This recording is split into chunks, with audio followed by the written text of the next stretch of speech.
Good evening, witches, warlocks, sorcerers, adepts, friends, fans, family, and followers to the newest episode of Knights of the Nephilim podcast, brought to you by Celestial Oddities Radio. As always, I will be your tour guide on this mystic and mysterious journey that we call magic. My name is Reverend Frater Crow, and I want to thank you for listening in tonight.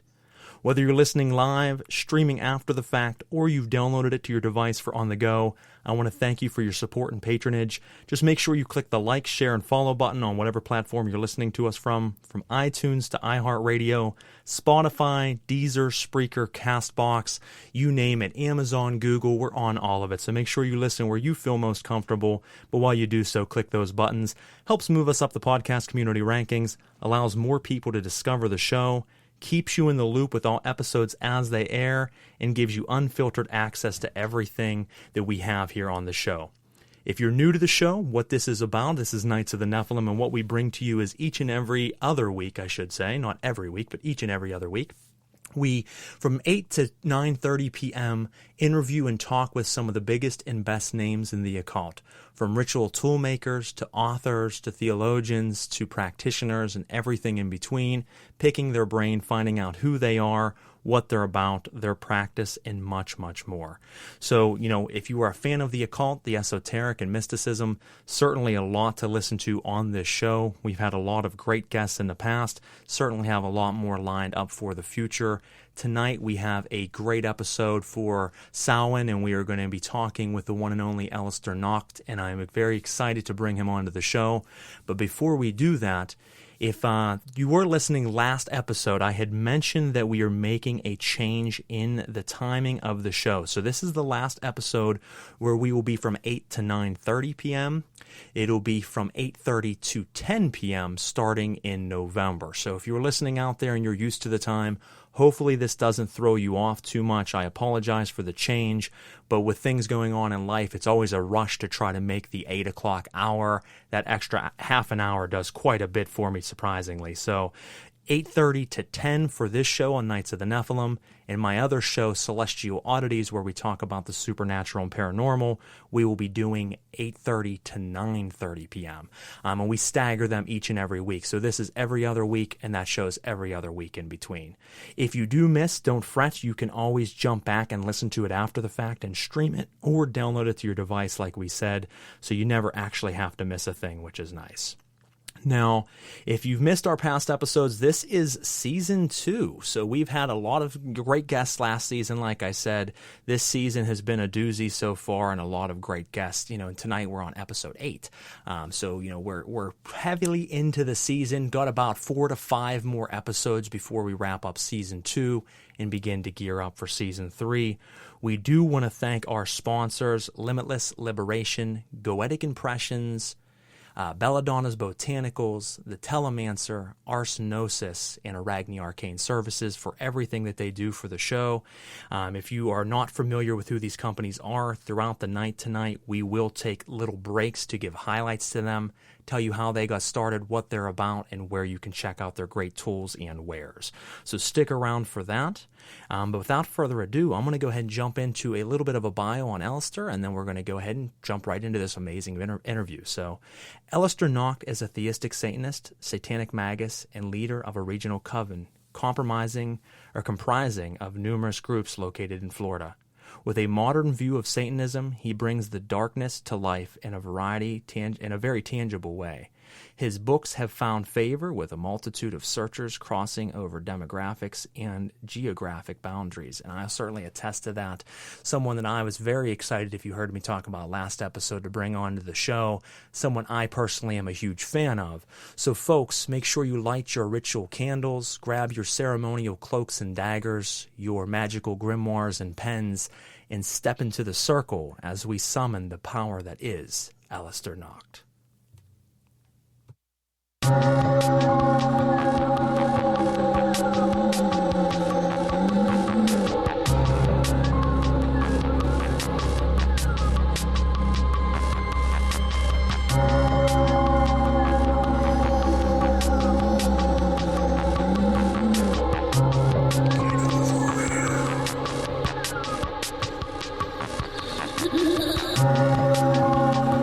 Slap behind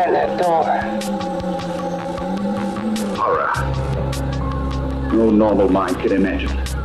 Something even more terrible than you. Now I'm a default friend. Like all quantities, horror has its ultimate. And I'm that. There is a horror beyond yours. And it's in there. Locked behind that door. Well, all right, folks, thank you so much for tuning into tonight's episode. We are very excited to have on Aleister Nacht and going to have a wonderful discussion. Brother, thank you so much for coming on to the phone with me tonight. Well, thank you for having me. Oh, not a problem. I'm excited to pick your brain a little bit. It's always my favorite part of these shows is when I get to sit with someone like yourself and just kind of see what makes you tick, how you got started, and a little bit more about you personally. As a personal fan of your work over the years, I've read many of your books, and you get to know someone through the words in their writings, but to actually get the chance to speak with them is a whole different ballgame. So I appreciate that, and I think we're going to have a lot of fun tonight. Oh, I know it. So we have comments already rolling in, so thank you to everybody who is commenting in. If you are listening out there, as I said before, you can tune in from anywhere, from iTunes to iHeartRadio and everywhere in between, but please keep in mind, if you want to ask Aleister any questions or want to just participate in the show, go to Spreaker.com or through the Spreaker app. That's Spreaker. That'll allow you not only to listen to the show, but does allow you to actually use the instant messenger feature and drop comments that I will read off during the show. So thank you to those who have tuned in so far and dropping comments. I will read those off shortly. But Aleister, I like to start these shows out and my interviews out very traditional in the sense that I always ask each and every guest what you would expect the first question to be in a show like this. You know, how did you get involved with the esoteric and the occult? What is it, you know, what age, what events happened? Tell us a little bit about what led you into this life.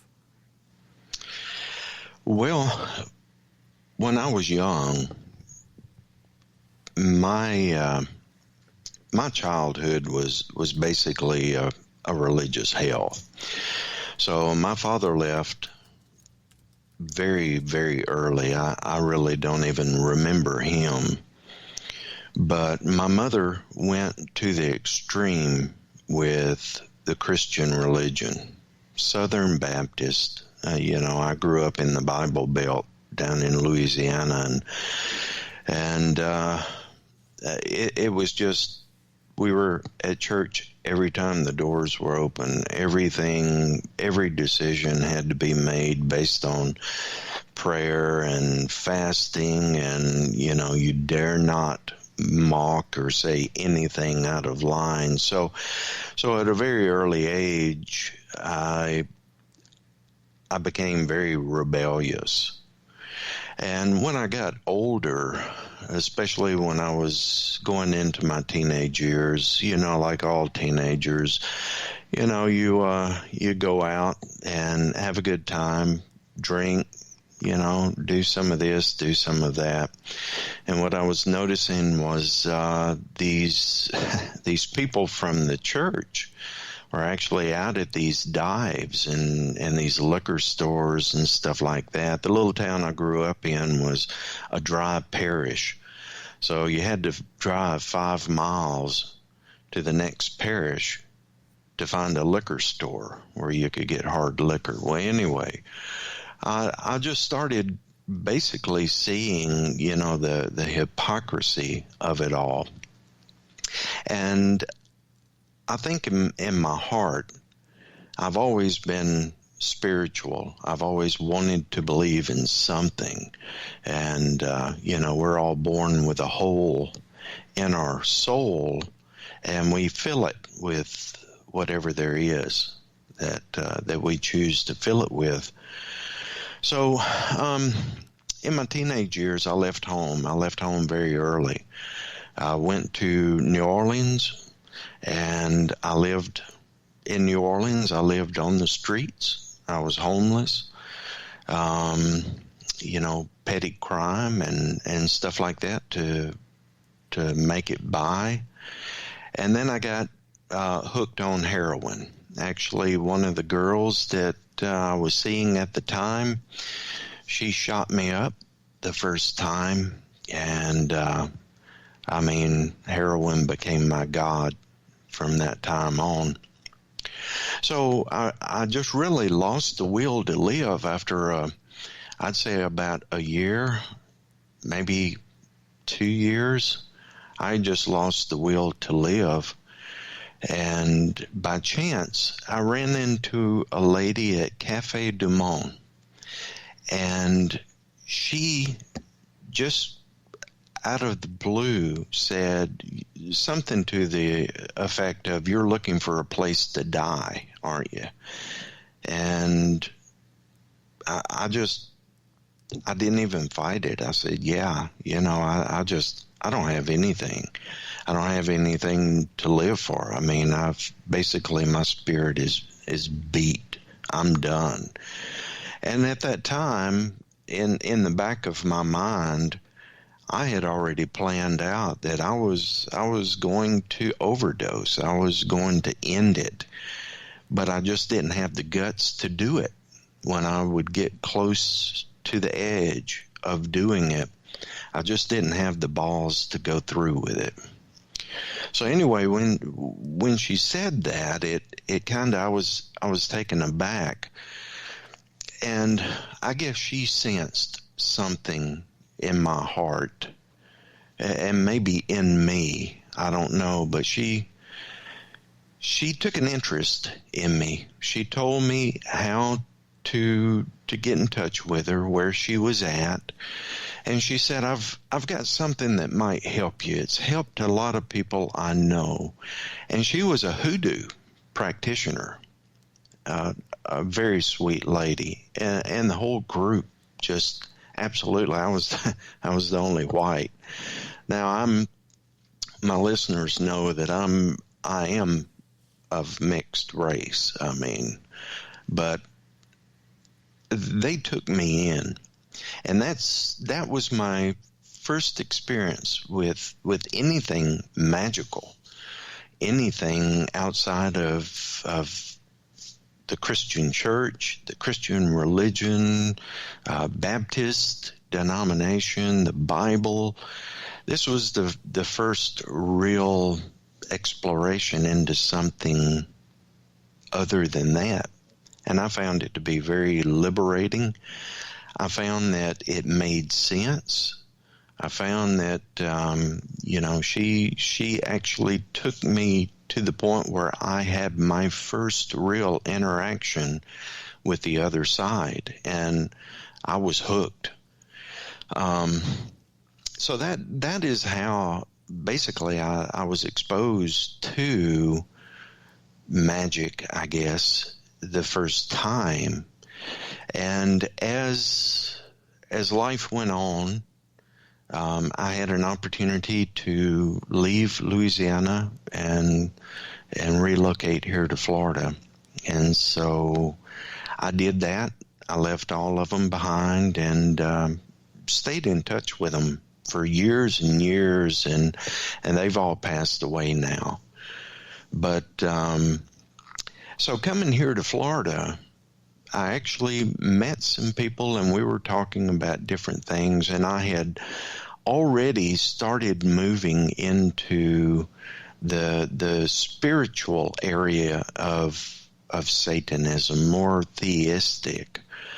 And we were just talking, and after you get to know someone, you start exploring different topics of discussion, and so the topic led up to, what are your beliefs? And they had similar beliefs. They were into the theism of Satanism. They were in really more of demonology type background, but they worked with demons. They did conjures, different magic and things like that. So that led to our first real group coming together as a satanic coven.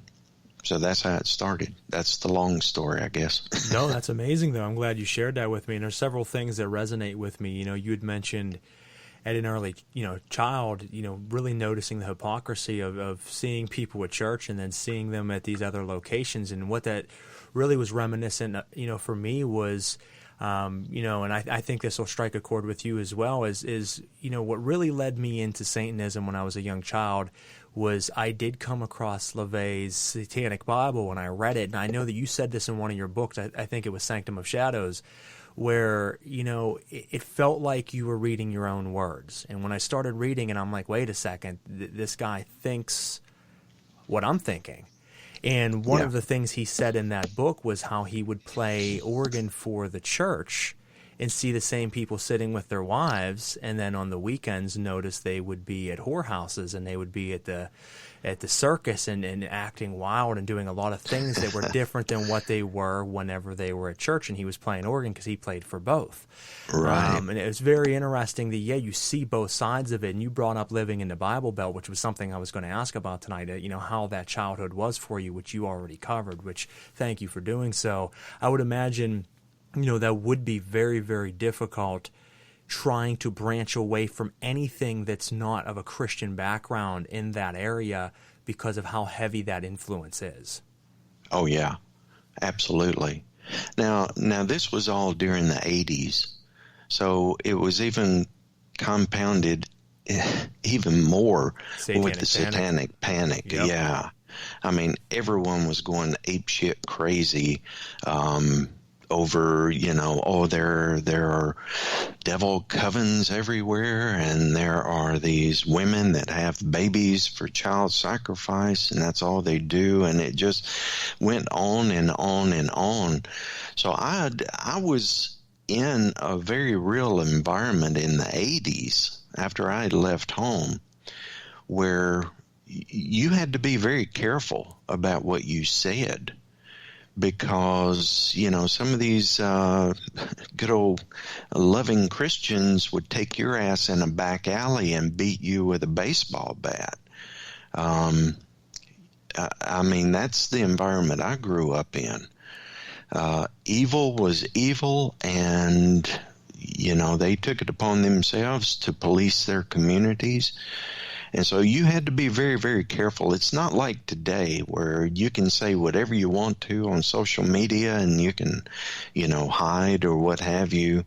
Back then, I can remember when I first moved to New Orleans, I remember going into an occult bookstore, and I was like sneaking around the corner to go into this place. It's like, I don't want anyone to see me. Not that they would know me, but, they might stick a knife in me when I come out, Absolutely. follow me home or something like that. And I remember finding the Satanic Bible and like you say, just being so intrigued with it. It's like, wow, this is, I'm reading exactly what I have been unable to articulate. And that's what it felt like for me as well. And I think, some people have followed LaVey's words as truly as a Bible their whole life. And I felt for me, and I think, certainly from listening to your work and reading your books, I think you're of a similar, theology and idea there of, for me, it was a starting ground. It wasn't an end all. And unfortunately for a lot of people, it's an end all. If you want to give him credit for anything at all, I think the credit should be given for being a spark to an inferno. I wouldn't call him the inferno. I would call him the spark that started it, because for so many people, they read his words and it opened something inside of them to seek further. I don't believe that the Church of Satan, even in its current form, any of its forms, really has gone as far as Satanism was meant to go. It just was really that starting spark that started the inferno, and people like yourself have really taken it upon yourself to grow it into something more, because the biggest flaw that I had as a child is I loved his words, I loved the ideas of it, but I couldn't understand the hypocrisy of calling yourself a Satanist and not believing in Satan. And I know you said that in one of your books as well, is how do you call yourself a Satanist but then you don't believe in Satan or demons or the workings. I mean, what is the motive behind it then? It's kind of lacking. For me, in my experiences, and I speak of that only, these are very real currents that can be worked with and can be met. And, you know, to look at it as it's all strictly internal and there's nothing else besides that, I think is missing a very large part of it. And I don't think that person, you know, with an atheistic view is ever really going to reach the top of the mountain. They're never going to reach the level of true higher self that they could have if they accept that there is things beyond them. Oh, absolutely. I think they do themselves a disservice. And, you know, I respect people for whatever they believe. I really do. But I think they do themselves a disservice. And my thoughts on Anton Levy, first of all, I have the highest respect for him because, you know, as you said, he was a true pioneer. But I believe, and I've said this before, I believe that Anton had a real experience with Satanas. And I think it was early on that he had it. And then as things started to become more successful and more people were around and more of the Hollywood elite and singers and actors and all these different people started to migrate into the thing, I think Anton he took the easy road. I really do. And I'm not saying that to disrespect him. I think that there were a lot of questions that he couldn't answer because none of us know everything. And I just think he saw it as being, well, you know, but why should I make a statement of this if I can't back it up? True. I mean, I've thought that myself, actually. Yeah. It just makes you think. I mean, too, you know, he was in a time that, you know, it would be hard for him to explain. There wasn't many others that he could go and ask and talk to him about it because in that time, he was now the forerunner. He was now the guy. So if you did have these unanswered questions, who do you ask and how do you even go about asking them? Because if you're the kingpin of it, how do you ask anybody else? Because you should then show weakness. So he had to kind of maintain that image. And as you said, he started, you know, really getting a following of elite people around him. And I also think that it was an easier sell to go about an inner Satan or an inner Satanist than an outer. I think that, you know, hey, we are all Satan in ourselves and we can all grow and be something stronger than we are right now, you know, a form of some type of inner alchemy. That sold easier to people at that time, even though it was still shocking and there was a lot of shock value. That sold easier than I believe there truly is a Satan and I worship him. I'm a devil worshiper. I think it was, you know, that could have caused him more problems than he was willing to take on at that time because he was already branching out with something so amazing and so revolutionary at that time that to go any farther could have been very detrimental and dangerous to him. Right. Absolutely. Now, we do have a question here coming. Oh, go ahead. No, go right ahead. So we have someone that says, first and foremost, he dropped a comment, says, "Good evening, everyone. Looking forward to listening to the interview tonight. Aleister Nacht has influenced my satanic practice very much.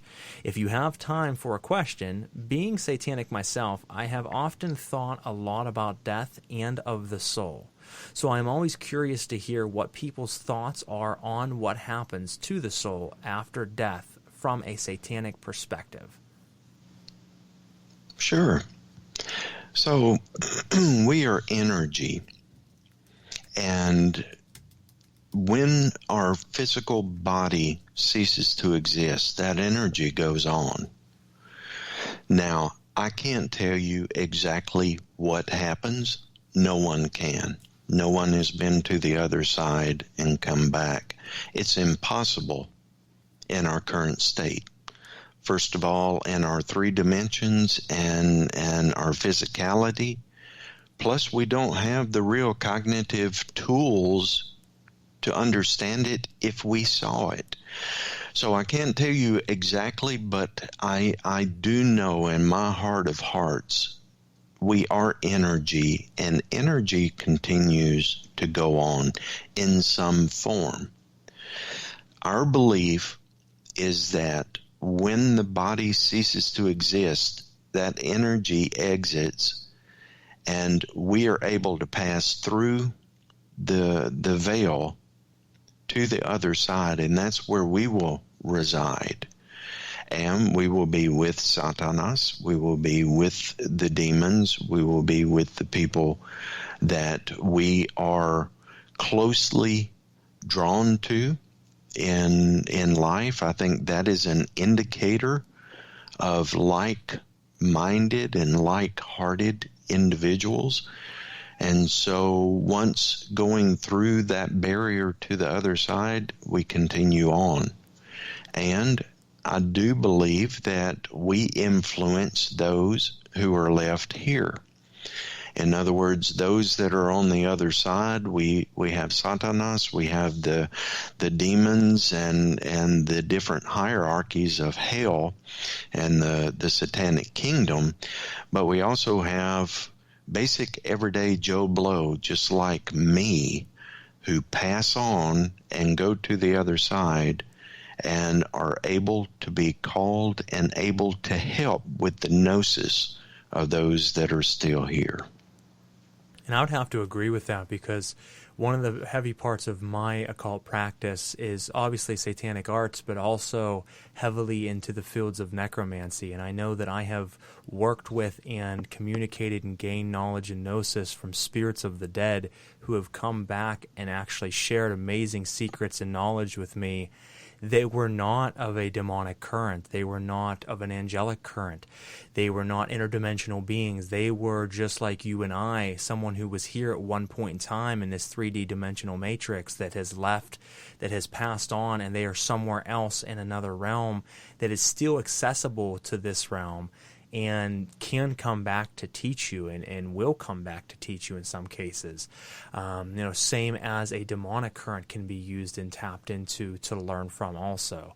I have to believe the same, that you shed this skin, and most people think of death. No, you are not dying ever. You are just simply letting go of the shell, but the shell is more than just your physical body. It is also your mind and how we think and perceive this world currently right now in this manifestation.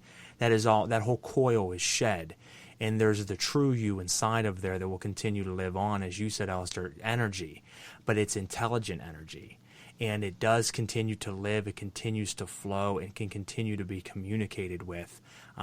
No one ever dies. They just change form. Absolutely.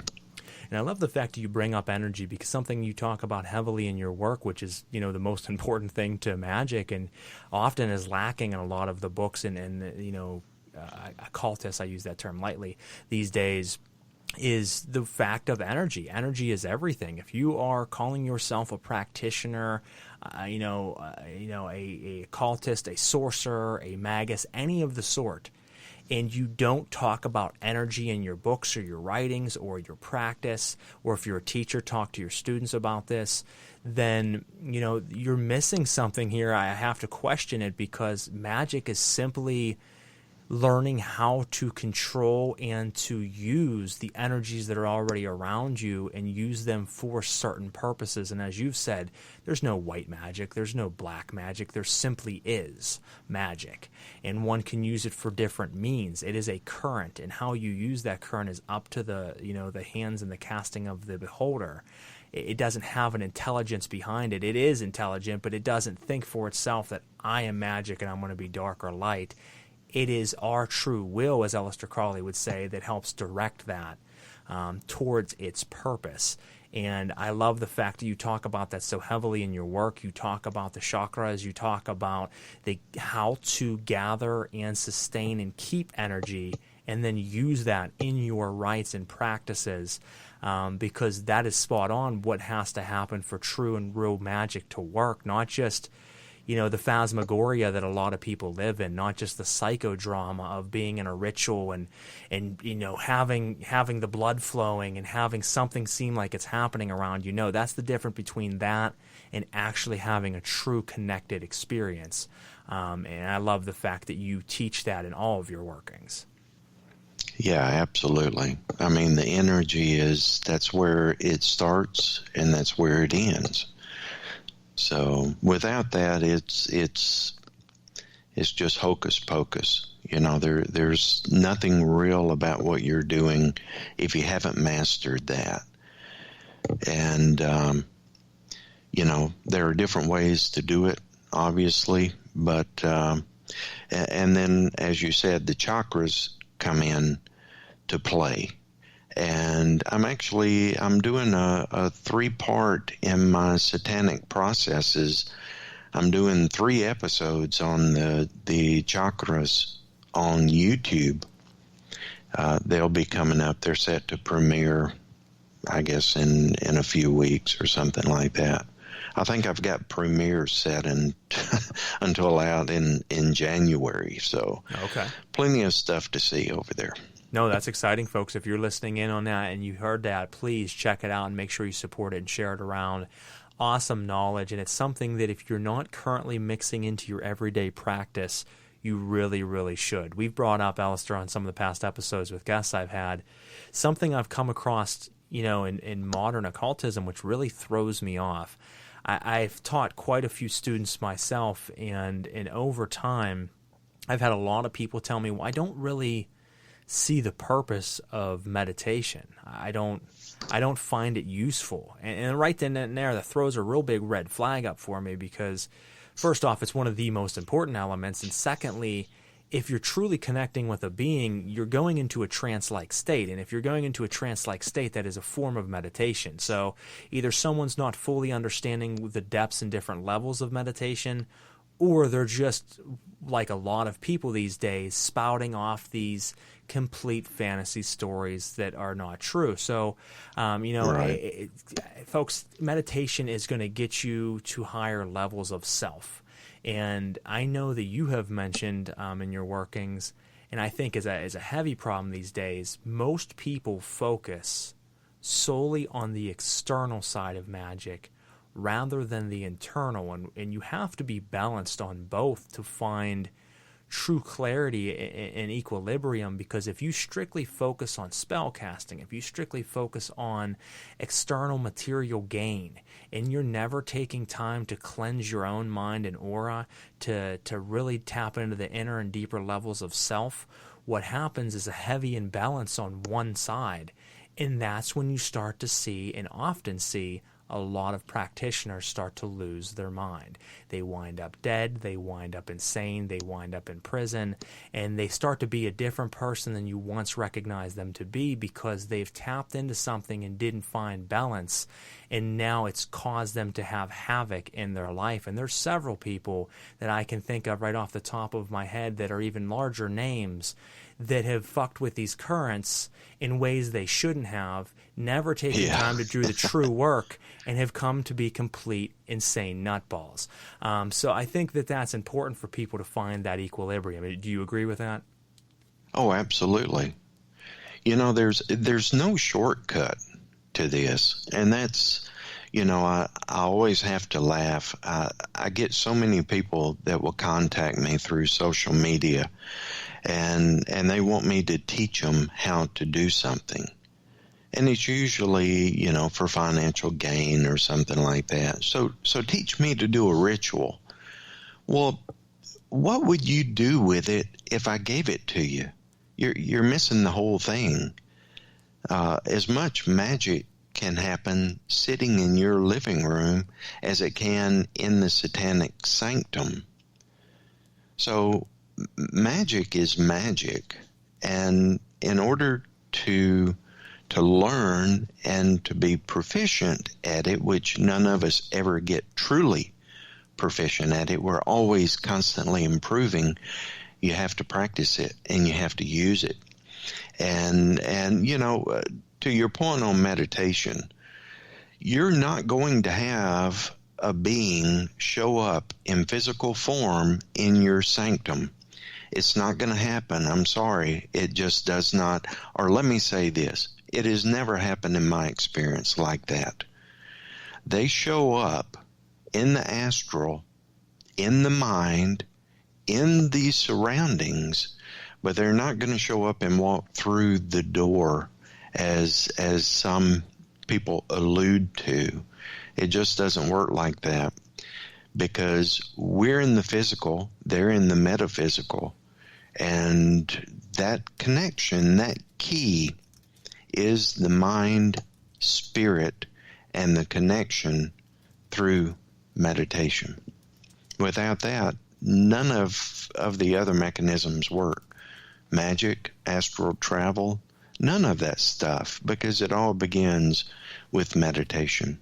Agreed. I mean, that is the key to everything, and that's why I said when people bring up that, and you know, for years of practicing, years of practicing, I didn't really hear a lot of people say that, but all of a sudden, within the last couple of years, I've had so many people say, well, I just do magic. I don't need to meditate. And I'm like, good luck with that, brother. Right. You know, I don't think you're going to get very far. It's really, as I said, going to warp you the wrong way, because that is how you ground yourself. That's how you truly connect in ritual. After, you know, very deep physical workings of the ritual, that's when it's your time to sit with the demonic currents that are within the chamber and go into that deep trance-like state and let them tap into you and show them and let you hear what it is that they want to teach you. And as you said, you will see that in your mind's eye. You will see that in the meditative realm. You'll see that in the astral. You're not going to see them knock on the back door and you open it and they're going to walk in and be like, hey, how you doing? I'm here to teach you. It doesn't work that way. But you know what? There's sure as hell a lot of people that tell these just amazing stories, and that's what they are. They're amazing, huh? About, that they showed up before me in crimson altars. And it's like, yeah, that's great. You know, maybe they're speaking from their mind's eye, but so many people talk about they just literally appear before them and they stand like a statue. And in 18 years of practicing, I've had profound experiences. I've never seen that happen. I have seen physical manipulation of things around me, absolutely, paranormal activity to a degree. Right. I've seen within the smoke and mediums that I've used something appear, and that's about as good as you're getting. You'll get manifestations in incense smoke, or even sometimes in a scrying bowls and by scrying and doing divination. But if you use no mediums at all, they're not just poof, there they are, folks. So if you're seeing that, I don't know, it could be partially delusion. That's heavy in the scene. But, as you said, meditation is going to allow you to tap into that. It's going to allow you to tap into yourself. And to be honest with everyone, I mean, there's no greater feeling in the world than spending time getting to truly know yourself and coming out of that and just feeling clear-headed, to feel that the weight of the world has been taken off of you. I meditate prior to a working, and then I step into the ritual chamber, and then I do obviously my trance work during, and then when I'm done, I notate in my grimoire what it is that I've done, and then I meditate again to ground and come back out of that, and then go about my day or go to sleep for the night if it's at nighttime. And I think that those keys are important, is to lead into it with a clear mind, to come out of it with a clear mind, and that's how you properly keep from being fucked with. And I mean, that's why I think that a lot of practitioners, jump into a ritual, do it, and then they just jump back out of it. They don't properly close, they don't properly ground, and then they just go about their day, and over time, little by little, it does something to their brain, and they start to change. And you notice over 3, 4, 5, 10-year span, them become someone completely different, as I said, and you're like, wait a second, something's happening here. It's caused them to go crazy. They don't, the demonic currents don't appreciate non-respect. If you're going to work with them, they appreciate you doing it properly, and as you said, taking no shortcuts and putting in the work. It's not meant to be something 10 minutes you summon, 10 minutes you're out, 20-minute work and you're done. You are putting hours into this. This is an everyday thing. This is your entire life. This is not a weekend warrior habit or an event. This is something that is, you live and breathe it. Right. Yeah, I think there's a little bit too much of the Hollywood aspect. Hollywood, maybe witch talk, that you just blink your eyes and, something happens. It's something that you work toward and you work up to and you learn. And I'm glad you mentioned the Grimoire. I think that is very important that you record that, because you, I'm sure, like myself, it's a recipe book for being able to recreate something that works, and being able to go back to that and understand what was happening, what were the surroundings, what was the situation that led to my desired outcome, and then how can I tweak that to get a different outcome but still a desired outcome. I think a lot of people miss that. They do. They step right over that and say, well, I didn't get what I wanted, or, well, whatever. You get what you put into it. You invest. And I have always said everything is quid pro quo. And so if you're expecting something for nothing, that's what you're going to get. Nothing. If you're not willing to put the time and the energy into it and invest of yourself in doing it, people don't just wake up one day and become a lawyer. They don't wake up one day and become a surgeon. It's a very methodical process that has an objective to it, and you work toward that. And people miss that. I think there's so much bullshit out there right now on social media. It's just so much noise. Just so much noise. Yep, and that's what it is. And that's actually brings me to a point why I made a recent post, and some of my listeners out there would have seen it, that I have over the years, unbeknownst to a lot of people, taught a lot of students, hundreds in fact. But I don't go out and tell everyone that I do that because I don't feel a need to. I'm not in the occult to get attention in that regard. I simply do what I do. I grow myself and I help those along the way that I can help. But I had to make a post recently that I'm stepping away from it and only really doing the show, no longer engaging in groups really or in discussions on a lot of this other than the show, because of the fact of all the noise. It has become something so incredibly false all around me that I'm looking at all these individuals and I just shake my head and I'm like, I don't understand what's happening right now. As you said, you don't wake up one day and become a lawyer, but it seems like everybody wakes up one day and becomes a sorcerer. Oh, and it's strange to me. There's been people, and I know other people have talked about this, that'll come to me, ask questions, very basic entry-level neophyte questions.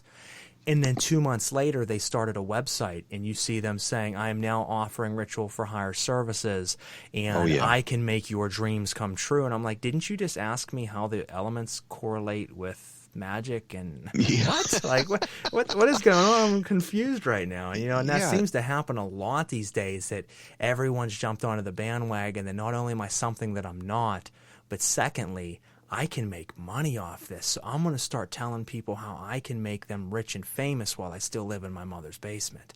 That's right. And that's what's happened, and it's run rampant. And now I for the longest time have shut my mouth and been nice. And try to be nice to everybody, and still always will be professional to everyone. But there's so many that I've engaged with in this scene that while I'm talking to them, I'm like, I know you are fucking fake. And I'm like, and I'm just going to smile and nod my head and be like, okay, tell me about your delusions. And there's been several that I've talked to in conversations. Some have been on the show. Some have been on the show that are phenomenal. And I am going to be taking it and always taking it from a journalist type perspective, where I want to hear what you have to say if you have a buzz right now, and see, how you got started. Maybe you'll prove me wrong. Maybe you won't. But unfortunately, a lot of times you can just tell when people start talking. You're like, okay, they're spinning a nice web of deceit, and people are buying it up because it's easy to tell people what they want to hear. Give me right. 2 months of your life and I can make you into the Episimus. I can make you into an ascended master in 2 months. Because people don't want to hear it's going to take you your entire life and probably several other reincarnations after this to get there. People don't want to hear that. That's the hard work. And like you said, people want it easy. They want to wake up one day and just be that. So, it's you got to, folks, be discerning. I always say there's a very fine line between discernment and delusion. Yeah, I believe that. It's crazy, though. I mean, like I said, that's why I said I was so excited to have you on the show tonight, because you're someone that I personally resonate very heavily with. I've read, I don't even know how many books you have out at this point. How many do you have? 8 or 9? Oh no, I think I have about 12. Wow, shit. I might have more than I even got my hands on, Aleister. Yeah. I was going to say, I've read about 7 so far. I think there's like 1 that I haven't got my hands on yet, but I guess I'm wrong. There's more than that. Yeah, I think so. I haven't counted them in a while. I need to tap into that reserve. You need to hook me up with this couple that I've not known about so I can get them read. But that's phenomenal. So see right there, even within the 7 or 8 that I have read, I mean, profound knowledge in the satanic field that I don't hear anybody else speaking of. I hear the same rehashed bullshit from everybody. I can't respect a lot of the stuff over the years that Satanism has been and what it is becoming for a lot of people. I don't have a problem with people believing an atheistic standpoint if that's what they want to believe, but I do believe that, as we talked about earlier, you're not going to reach that level of depth that you're really looking for. I am very theistic in my standpoint, and I a lot of times tell people I do use satanic rites, but I first and foremost always call myself a devil worshiper, and that's what I am, because I sit in reverence of these beings. I work with them, but I also respect the fact that they're not my friends. I hear people tell me, almost like they're hanging out with them. Oh yeah, on the weekends, me and, Beelzebub get together. Well, that's great. I'm sure you do.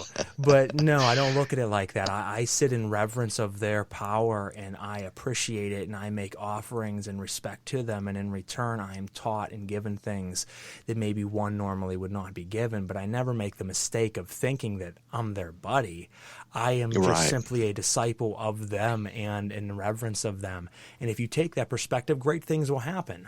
But again, I think that's a part of the delusion that people are like, oh no, Belial's my friend, or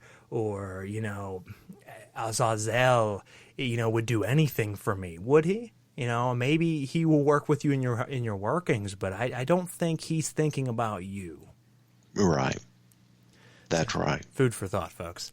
So we have some different comments coming in here. It takes me about 2 hours of meditation / ritual / shielding each and every day. It is essential. Well, that is phenomenal. I have to say, folks, I've been slacking a little bit lately. I normally would get up around 4:35 in the morning and do ritual and meditation till about 7-ish. So I was usually getting 2 to 2.5 hours in. The last couple of months, there's been a lot happening, I think, for a lot of people in the world, but certainly in my corner, there's been a lot of things taking place. I'm still doing my practices and rituals, but I haven't been able to put in my normal 2 to 2.5 hours. But I'll tell you what, if you can dedicate 2 to 2.5 hours a day, which is very hard for a lot of people, you will start to reach wild depths. I mean, wild things will happen beyond what we even believe can happen, and you don't even need to do a ritual for it. Just simply dive into the depths of your own mind. And you will have some very strange effects. So thank you to the listeners out there that left that comment. We have some just kind of chit-chatting back and forth to one another, which is great. We do have someone that said, from that question earlier, said, thank you so much, Aleister, for your knowledge. So that's great there. And I think we're caught nice. Up. Yeah, a bunch of people just talking to one another on there, so that's good. Well, what's your plans coming up? I mean, obviously you've started your coven. You are doing well in Florida with your coven. I mean, and you've been consistently writing even more than I realized. And I know you have your podcast. I know you have the different lessons and teachings that you have put out. I mean, you are putting in the work. So what do you see the foreseeable future being for you? What do you plan on launching from this point forward? Well, I'm working on a new book, and I started on that probably a little over a month ago, I guess. And I guess I'm probably about 80 or 85 pages into that.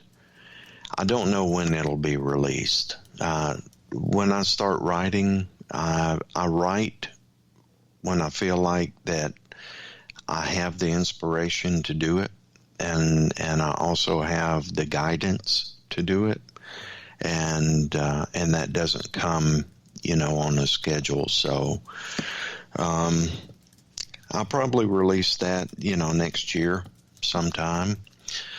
And right now, I enjoy what I'm doing.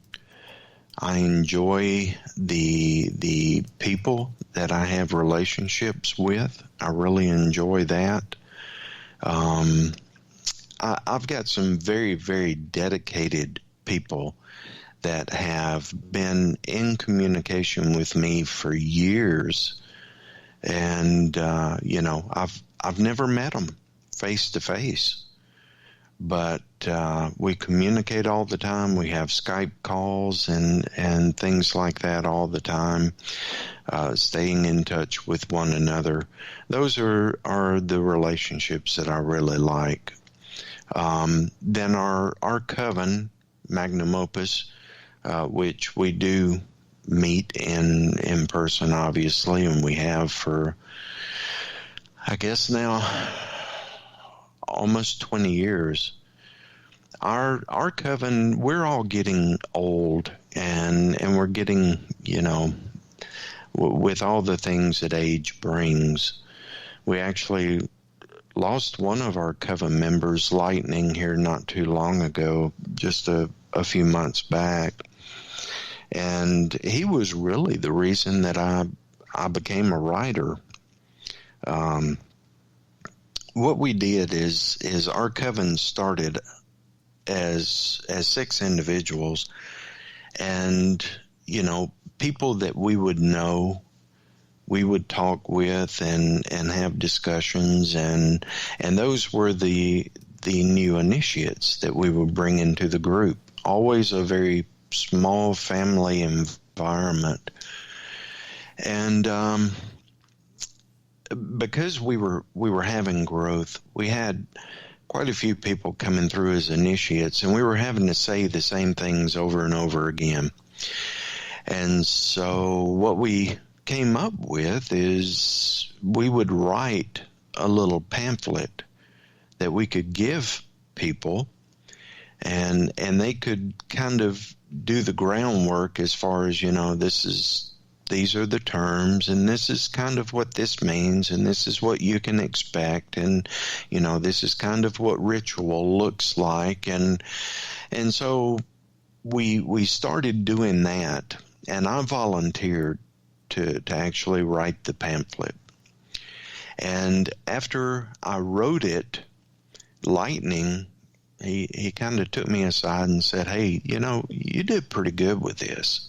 You should write. You should, maybe consider being an author." And I was like, well, that having written this pamphlet was a living hell for me. I mean, it was my first endeavor with that. And, I had written some small articles for some periodicals that went out of business shortly thereafter. I don't know if I caused that or not, but so he was really the one that encouraged me to do it. And for the longest time, he was the first person that would read every chapter that I wrote of every book. That's awesome. And he passed away. He's sorely missed. But had it not been for him, I mean, nobody would have ever heard of Aleister Nacht. Well, much love to him, and may he rest in power, because I'll tell you what, he sparked, what would become a monster. Like I said, your books are phenomenal, your work is phenomenal, and sometimes it's all about having the right person in your corner at the right time to bring out the best side of you that you might not even know you have. And, right. He certainly has done that, so much love to him, and may he rest in peace. And I apologize, I'm truly sorry for you, and condolences for you for the loss of your friend. One thing that I can encourage everyone to do is never turn down an opportunity. some of the best things that have happened in my life were just accidents, or they were opportunities, and I just happened to say yes, usually without thinking. But they turned out to be some of the best events and best experiences of life. So I encourage everyone, don't even think about it sometimes. Just say yes. You know what and you'll figure it out. Well, that reminds me of what movie was that? Yes Man with Jim Carrey in it. And the reason, I loved the fact of what they were trying to say with that movie is stop being so standoffish and turning everything down and not taking chances in life. Sometimes, as you said, you just got to say yes. Something you would never do. Hey, do you want to do this? Yes, I do. And the reason why is when you step out of your comfort zone, you step into a new world, and sometimes that world's going to give you fruit, sometimes it's going to give you hell, but you won't know until you step out there. And each and every time, whether it gives you, fruit or not, is going to be a new experience, and a new experience is going to change who you are now and who you are to become. And that's what people don't understand is they get very complacent. They put themselves within a bubble, and then they stay in that bubble and never leave it because it's comfortable there. But growth doesn't happen in comfort. Growth happens in chaos. And when you jump out there and you really put yourself in a position that you're not used to, that you're foreign to, that's uncomfortable, you either adapt and grow or it crushes you. But either way, it's a new experience for you. And I always advise that. So I'm thankful that you just said that because it's something that most people shy away from. They're scared of the unknown. I've always been the type that says, throw me to the wolves and I'll see if I survive. Oh, yeah. Yeah, and a lot of opportunities are put in front of you by Satanists. Yes. And, sometimes it's just a test to see if you're ready to go on to the next level of the gnosis. But never overanalyze it. You get that paralysis of analysis, trying to think it through and, trying to frame it and, this is going to take some time or some energy or I don't know if I can do that. Just say yes and go and do it. The only thing that stands between a person and the life that they want is themselves. Yes. I mean, all they have to do is do it. I talk to people, I have correspondence and email with people all the time that are wanting, financial gain, they're wanting this, they're wanting that, but they don't want to do anything for it. They don't want to do anything. They want to be able to do some magic ritual and have the money show up. Or they want to join this fictitious Illuminati and become wealthy. And it doesn't work like that. It doesn't work like that. But you can facilitate that change, and you can make the life that you want and the life that Satanas wants you to have. But he's not going to show up at the door and do it for you. And that's the biggest thing people misunderstand is they think there is, that's another reason I had to leave a lot of these groups and just really start to distance myself because as you become a figure of any type of notoriety or a teacher of any type of notoriety, what happens is you have a lot of people reach out and a lot of them are sincere and want to learn. But Right. 2 times that don't. They're just going to message you and say, what spell do I do to become instantly rich? And I'm like, do you think it works like that, bro? If it worked like that, wouldn't I have already done it myself? Wouldn't I already be filthy rich living in a mansion? But even though those things I never really have been a materialistic practitioner. I never, to this day, folks, I've never done a ritual for money. For myself or for anybody else, rather. I've never tried, never wanted to. I do it for strictly knowledge and connection. Them are the 2 things I work with. And a lot of times people say, you're kidding me. You've never asked any assistance financially. And I say, no, the only 2 things that I've ever asked for is strictly knowledge and wisdom and a deeper connection with the forces that I work. And that has given me ways in life to find the rest. And as you said, It takes a lot of work to get there. And they're going to give you the wind behind your sails, but they're not going to take you to your destination. You're still going to have to put the work in. And when you do a ritual or a rite, You still got to work towards the end of what you're trying to get, and they will just be that wind behind it that gets you there faster. But so many people think it's as easy as that. And I'm like, no, it's going to take you every day of your life dedicating your time and energy to these forces. It's going to take you learning your inner self through meditation like we spoke about, and it's going to take you busting your ass and going out there and getting it. But one of the biggest things and pitfalls people have is people are weak. The human race is a plague, to be honest with you, and there's only a few within it here and there that are going to have the strength to stand up and really change their life. And what I mean by that is people love wallowing in their own sorrow. They will tell you all day long how bad their life is, and you'll try to even give them advice. Oh, no, I just want to die. I just want it to end. And I'm like, well, no, you can achieve anything you want to. No, it's over for me. And I'm like, well, then go and end it. First go do it. Stop fucking telling me about it. Just go do it then and save me the time of having to hear you. Because if you don't have the inner strength yourself to step out behind your comfort zone and go out there and get it, you're never going to get it. You can't expect change if you're not willing to change. That's right. That's exactly right.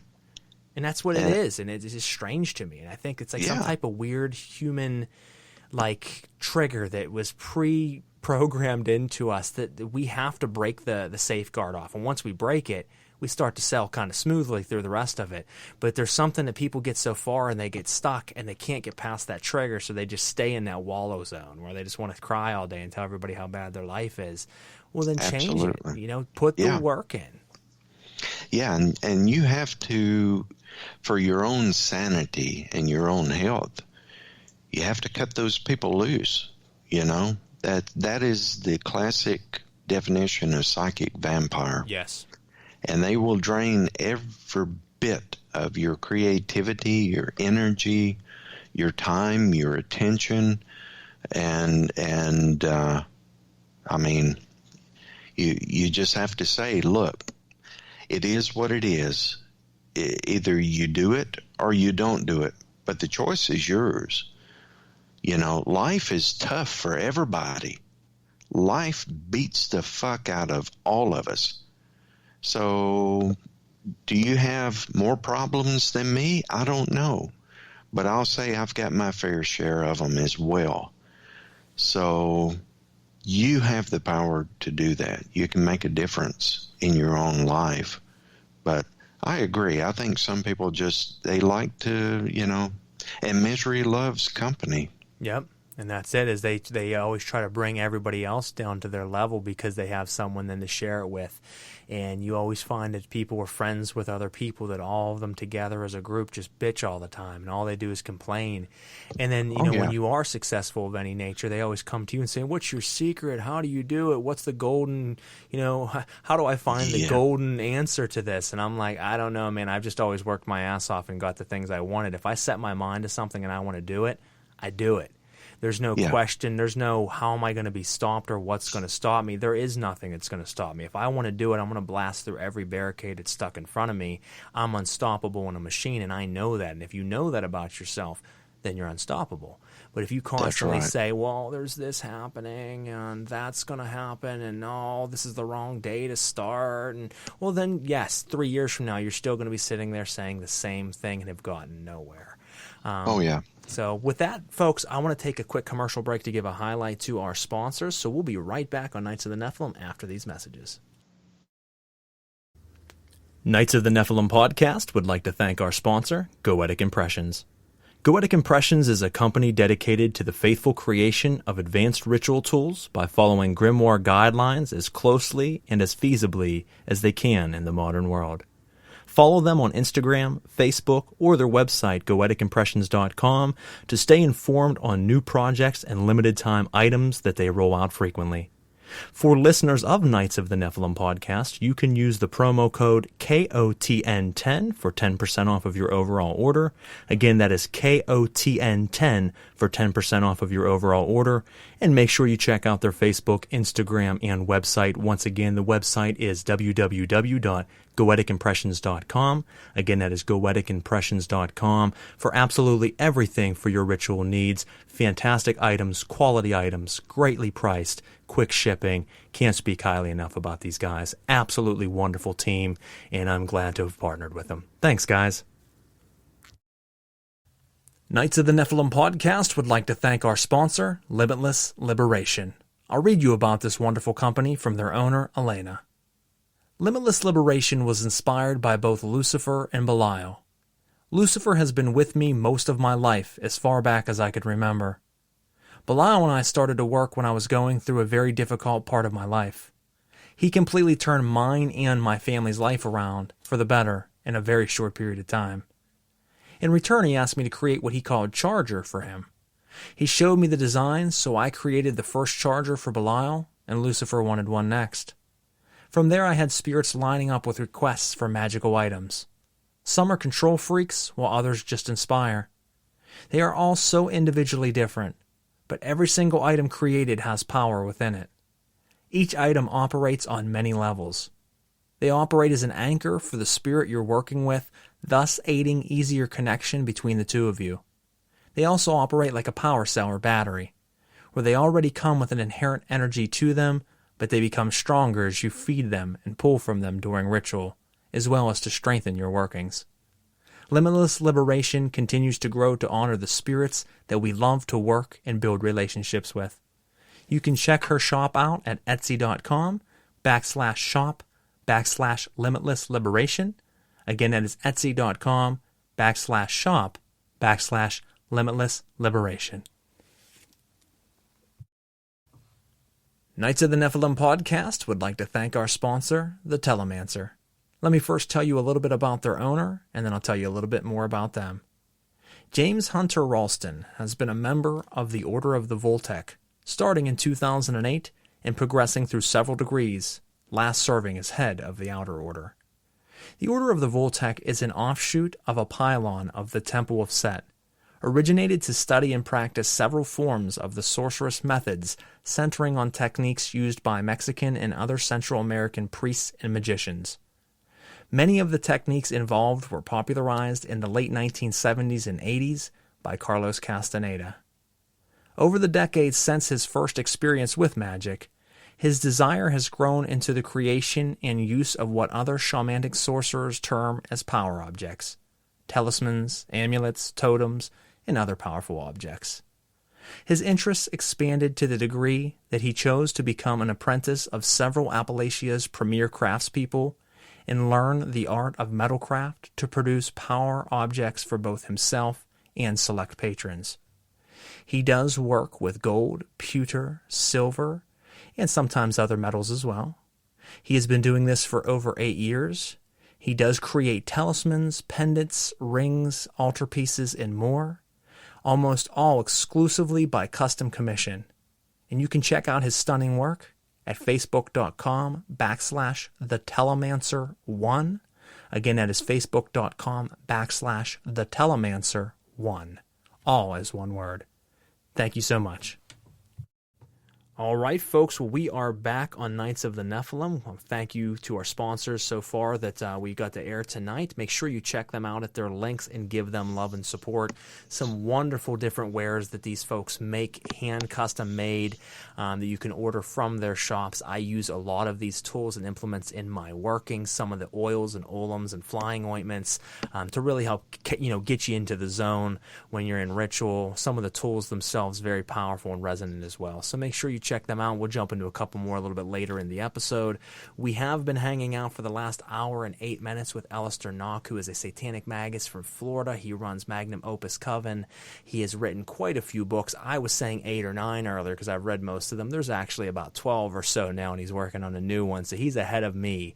I got some catching up to do, folks, but wonderful gentleman to be speaking with, very knowledgeable on what he does and on the satanic arts, something that is certainly a passion of mine, and I'm sure to most of you listening in this evening. So make sure that you check out all his websites, his works and books. One thing I will say, folks, if you're not a big reader, sometimes I catch folks that say, I have a hard time reading or I don't like to read. The great thing about Aleister is a lot of his books are on Audible as well. So if you are someone who doesn't want to read or you do like to read and you also want to be able to listen on the go like me, then go on to Audible and be able to purchase them through Amazon, and you can listen, and they are narrated by himself, which really gives you a lot of power there to hear it from the horse's mouth himself, so to speak. So thank you, Aleister, for that, because that's something I wanted to bring up tonight that I love, because I do have your physical copies. I read them, and I am someone who loves actual physical books in my hand. But I'm also someone who doesn't listen to a lot of radio or music these days. I'm constantly listening to podcasting, or I'm listening to audio books most of the time. And I've listened to most of your books that are on Audible probably at least 5-6 times each. Wow. Yeah, like I said, I love your work, and I like to be able to really sit and resonate with it on long trips. I do a lot of traveling. Sometimes I can pop a book in a 6-hour trip and listen to the entire book from start to finish, and I get there before I know it. And I catch pieces that I didn't catch the time before that, which any good book should do. So thank you for being able to not only write the books, but to have them out for listening pleasure as well. Well, it's my pleasure. I tell you, those were tough to record. I would imagine. I had yes. Oh, it is. It is. It's a living hell, because my attention span is like 15 minutes, and you have to make passes through this. You have to try to get the phrasing right. You have to and the sound and everything. And a very dear friend of mine produced those. She was in the control room, so to speak. So all I had to do is just read it.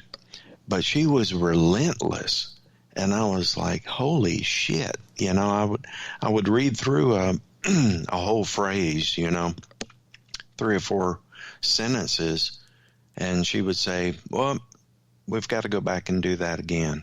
And I'm like, "That sounded good to me." She said, "It sounded like shit. Let's go back and do it again. Believe me, you're not going to be happy with it." And hey, she was 100% right, because I would listen back. She saved some of the dailies, and I would listen to them the next morning when I got up. And it's like, you know what? She's absolutely right. This is shit. So... Well, you have to have that person in your corner. I mean, I'm a musician, as are you. And, when you're going into the booth and you're recording, you have to have that engineer that isn't just a yes man. Did that sound good? Oh, absolutely it did. And, Right. You have to have the person that says, that was fucking trash. What did you just do in there? And you're like, oh, I thought I did great. And you're like, no, you sucked. Get in there and do it again. Yeah, because that makes you tap into untouched potential that you're not getting into yet. And you start to dig into those deeper levels, and when you hit it, sometimes it comes out differently than you expected it to, whether it be audiobook or music, and you listen back and you're like, oh wow. And the one thing I love about your recordings is the fact of your articulation on everything. Is you read it steady, slow, and articulate things, and how you articulate certain words really gives to the listener how the feel of it should come across. The same sentence could be read 50 different ways. You could take 50 different meanings from it, but you truly articulated how I feel it is meant to be meant, if that makes sense, when you're explaining some of the satanic processes and how you truly, take the theory of Satanism and turn it into the practice of Satanism. And you talk about some of the things within your books that when I hear, I'm like, man, there's no one else that's ever said it like that and how he's saying it. And I love the fact that you do your own audiobooks, because the problem with it is that can make all the difference in the world. It can be a phenomenal book, but if the wrong person reads it, it's going to suck. Right. And I've listened to some audiobooks before that I'm just like, what in the hell am I listening to right now? This person's horrible. Why would they ever give this person the chance to read this book? I love it when an author reads their own book, and especially when they do it properly, because I've even heard authors do their own books and it's weird. And I'm like, that's not how I read it in my own mind. They definitely, but when I read yours and then I listened to the audiobooks afterwards, I'm like, nope, that's about spot on. That's the feeling I got, and I even resonated more with it. So listeners out there, like I said, if you're not a big reader or you want something for on the go, it's great to put on, to take car trips, to put headphones on and lay in bed at night sometimes as you're falling asleep and just listen to a couple chapters and then pass out for the evening. You're going to learn a lot from it. It's going to stick with you and only really help shape what it is that you do. Let's see, we got some comments in here. We have We all appreciate what he did to inspire you to become an author, which he would be, I guess, referring to lightning. So thank you for that comment. We got, you got to do the work to get the results you want in the physical and spiritual. Yes, you do. I think some of those are a little delayed for some reason. Oh, yeah. But thank you to the two of you for those comments and responses. So why don't you, Aleister, tell us a little bit. I mean, obviously, we know everything else that we've talked about this evening that you're involved in and doing, but you also have a pretty impressive Patreon network of people that are a part of the online coven and helping in that regard and things that you release solely to members of Patreon. Why don't you tell us a little bit about that venture and how that works? Yeah, the Patreon started, I guess, about 2 years ago or so. I was going to retire, and I was talking to a friend of mine that we had done some things together, and he said, "Well, why don't you just open a Patreon?" Because I was looking at, well, this is what I want to do. I want to do some audio. I want to do video. I want to do some things that are not only, me just hitting record and babbling for an hour. I wanted it to be really something that when a person listened to it, it wasn't a drudgery to sit through. And so I started looking at, well, how much would it cost for this? How much would it cost for this? And so he suggested it. And so I started it, got a couple of people, and, people have said, well, they've been critical of it. Well, you're trying to make money off of this, blah, blah, blah, blah, blah. Well, yeah, absolutely, because I've got video equipment, lighting, video editing, software, licensing. I mean, all of this stuff costs, especially my latest series, Exalted. It cost a lot of money to put that stuff together just in licensing so I don't get booted off of YouTube. And so that's the way it started. And I have had some of the core members of that have been with me since I started it. And they're just great. They make it possible. They allow me to be able to buy the things that I need to buy to further the ministry. Without them, I couldn't do it and wouldn't do it. And for those that say, well, I'm building an empire, getting rich, I operate at a loss every month. If I was trying to do this to get rich or to make money, I would have stopped this long, long ago. So, it's great. They're terrific. They're very supportive. I give them messages from time to time, just if I'm thinking about something or what have you.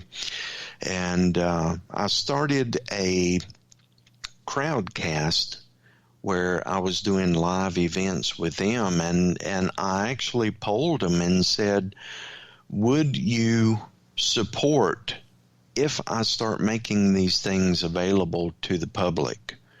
And they were 100% yes. So they're in it for the right reason, to support the message and get the message out. I just can't say enough about them. It's just unfortunate that there are one or two people in the social space that they want to attack and say you're building an empire, what have you. But if I was in this for money, I would have quit a long time ago. That, or write phantasmagoric stories about the impossible, and sell. Well, yeah, sell these fantasy roles that people would love and eat up, and you can tell them you make them into a wizard by tomorrow morning. Absolutely. Yeah. But no, that's what I love about you, man. Is that I see the actual passion for your work within your work.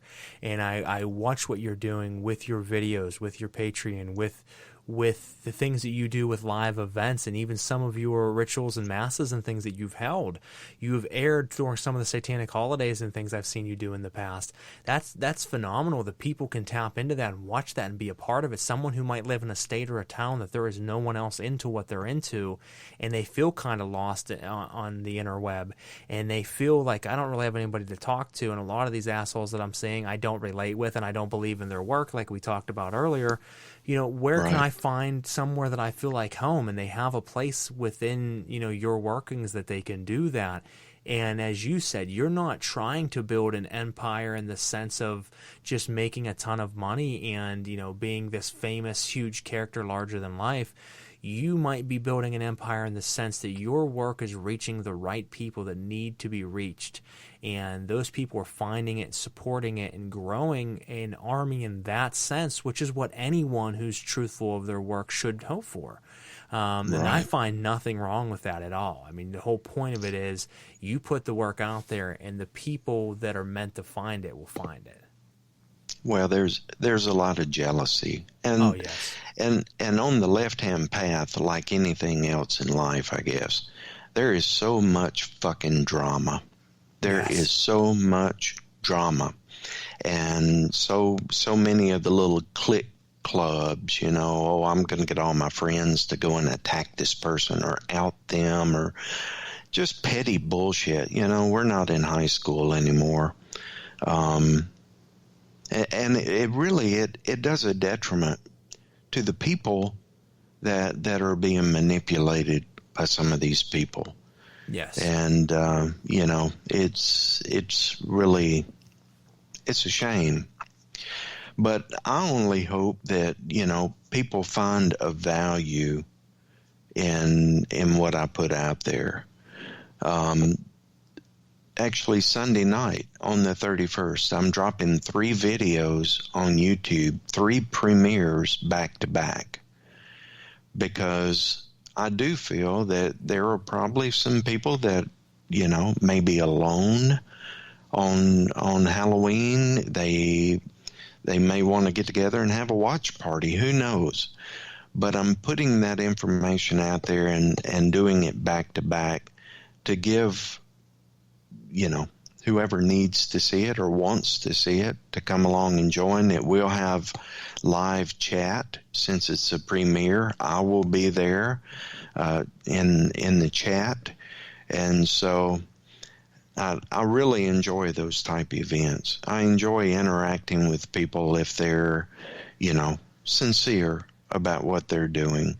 You routinely get the troll, or you get the smart ass that wants to come in and derail things, but I'm pretty good at setting them apart.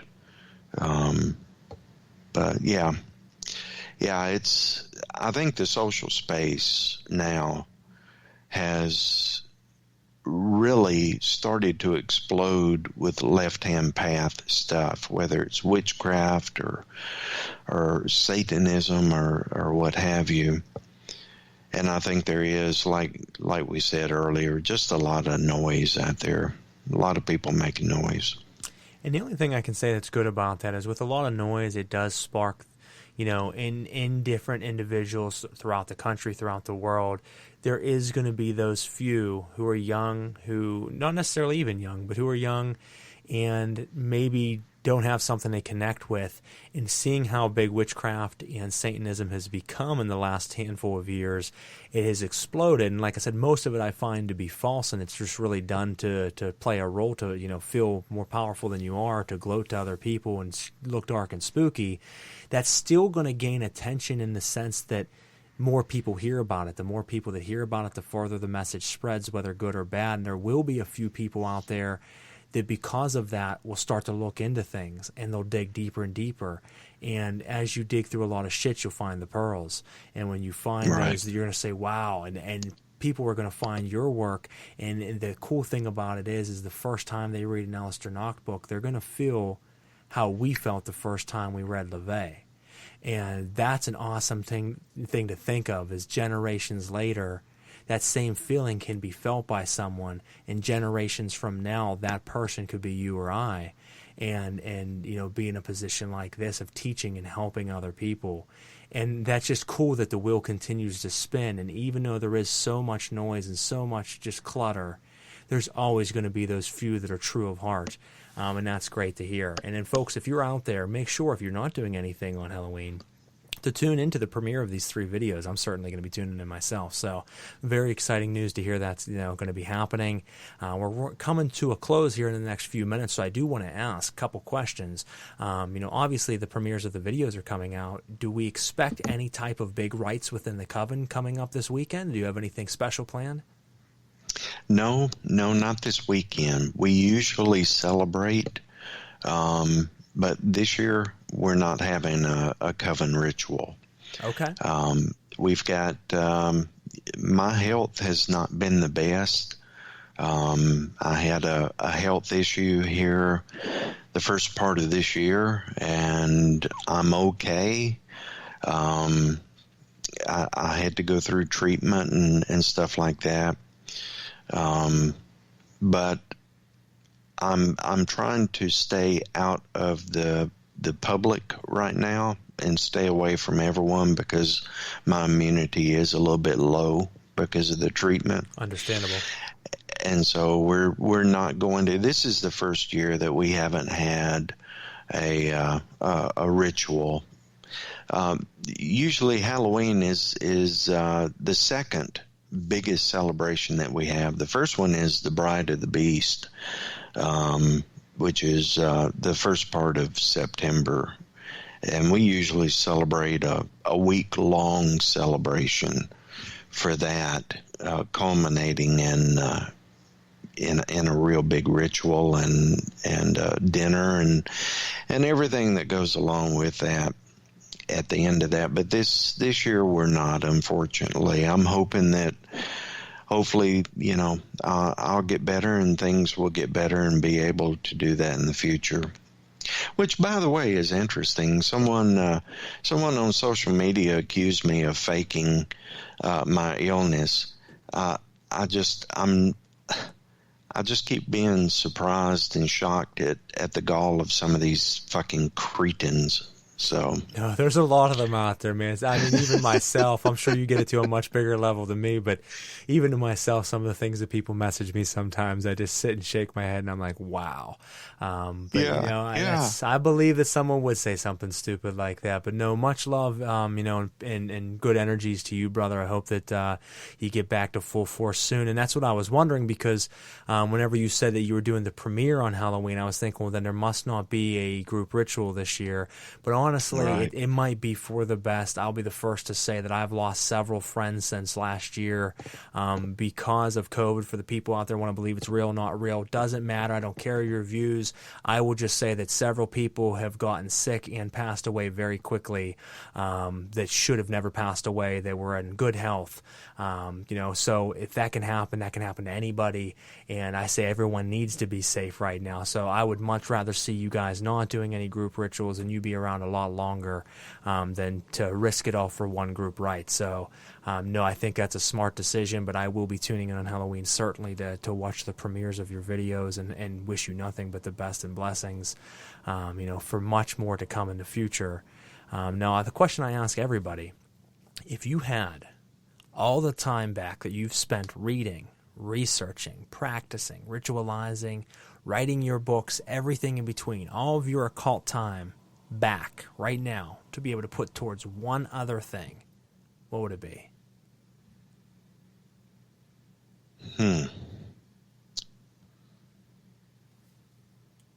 I don't know.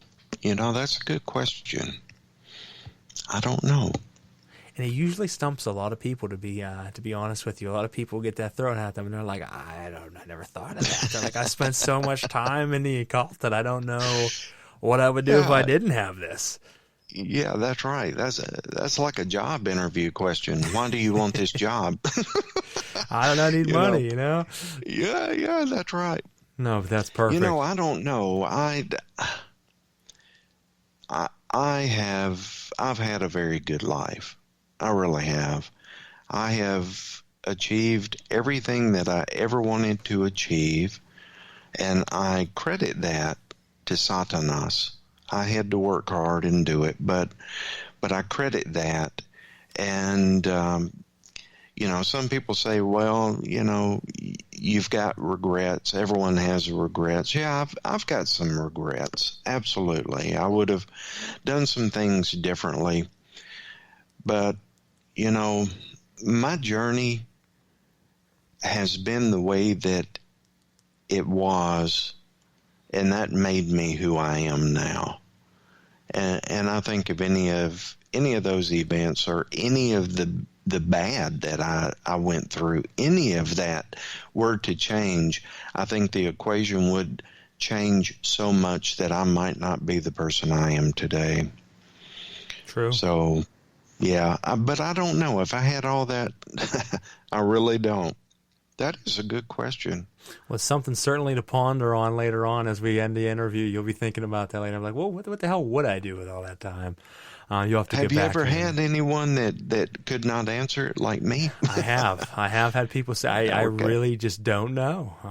So that has happened. So I'm not surprised by that answer because it is a tricky question. So, but no, I think, last question and we'll wrap up for the evening. But I do want to thank you obviously for your time this evening. I always ask all my guests, if you could give one very strong piece of advice to someone that was like us once, starting out and just happened to stumble upon the left-hand path, stumble upon Satanism, and start to feel like they found their home, what would be the biggest piece of advice that you would give to someone just starting the path? Work hard at it. Work hard. And don't worry about all the little things. Don't sweat the small stuff. Work toward it. Be diligent. Stay close with Satanas, and you'll get exactly what you're shooting for. Whatever that objective is, you will get. It may not look the way that you thought it was going to look, but it's going to be successful and rewarding. That's what I would say. No, and I think that is very good advice. So listen to that, folks out there. If you're, just starting out, please take that advice and heed that, and work off of that, because that is going to be a great block to build from. And we want to thank all of you for listening in tonight. Make sure you check out Aleister's work. And why don't you tell us the links that you would like to promote where we can find you at? AleisterNacht.com. That's my website. And that'll lead you pretty much to everything else from YouTube to everything in between. So you heard it, folks. Check out the website, buy this man's books, listen to his audio books, drop him a message, let him know what you think of the interview tonight. Hell, drop me a message and let me know. I tell everybody, if you are looking to give me feedback, you can message us at celestialoddities@gmail.com. Again, that is celestialoddities@gmail.com. You can message the Freighter Crow Facebook page or Knights of the Nephilim Facebook page. I'm always down to talk to all of you as Aleister. We would love to hear from you. Give us advice. Let us know what you want to see us do, see differently. That's fine. But we do want to thank all of you for listening in tonight. And Aleister, once again, brother, thank you so much for coming on tonight. Thank you for having me. I've had a great time. Me as well. Well, listen, folks, make sure you share this around, and we'll see you in 2 weeks at our new time. Remember, 8:30 to 10 p.m. on Knights of the Nephilim starting in November. We're going to finish out with a few of our highlights here to our other sponsors, and we'll see you guys all in 2 weeks at 8:30. Thank you so much, and we'll see you next time on Knights of the Nephilim. Knights of the Nephilim podcast would like to thank our sponsor, Arachne Arcane Services. Arachne Arcane Services is a husband and wife duo comprised of Baron and Baronessa Arachne. With over 40 years of practical experience, they are masters of the occult arts through various practices and paradigms, such as necromancy, high magic, black witchcraft, and more. They are published authors under their own publishing house, the Arcane Press. They offer books, courses, spell work, consultations, ritual tools, and more. All of their products are handmade of the highest quality material and empowered through ancient rites. If you wish to know more about them or their business, or you require their services, please feel free to contact them at aragnearcaneservices.com. That is Aragne, ARAIGNEE, arcaneservices.com.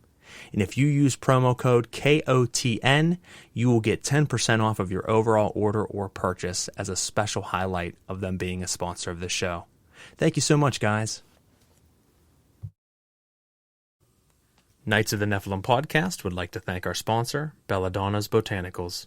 Belladonna's Botanicals is owned by Jennifer Vatsa, a left-hand path and poison path witch, certified aromatherapist, herbalist, perfumer, skincare formulator, and incense crafter who designs and has created a massive product line consisting of over 300 products, with new ones being released every month.